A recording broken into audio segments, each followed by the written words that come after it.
Hükümet sözcülerinin söylediklerine bir bakın. Ne diyor bir tanesi? Görevi ne onu da bilmiyorum. Anayasa mı yapacakmış, ne yapacakmış? Komisyona gelecekmiş.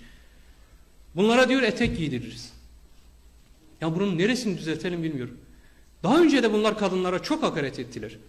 Biz cevap vermek istemedik.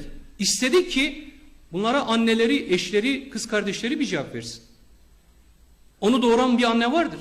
İnşallah yaşıyordur. Vefat etmişse Allah rahmet etsin, ama yaşıyorsa bunu söyleyen bu AKP'linin annesinden rica ediyorum. Oğluna şunu söylesin. Oğlum desin. Etek bir hakaret. Etek giymek bir hakaret cümlesi değildir. Bak ben etek giyiyorum desin.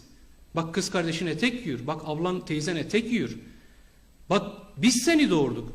Bu etekli dediklerin seni doğurdu. Utanmıyor musun desin. Bu bir ahlaksızlık değil mi desin. Biz söylemeyelim.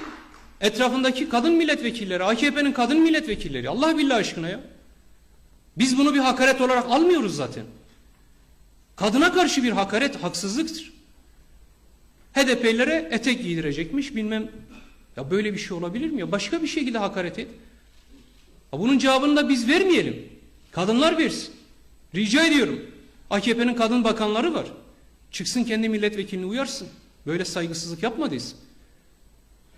Zaten iki kelimeyi bir araya getiremiyorsunuz. Hakaret etmeyi beceremiyorsunuz. Yüzünüze gözünüze bulaştırmayın bari.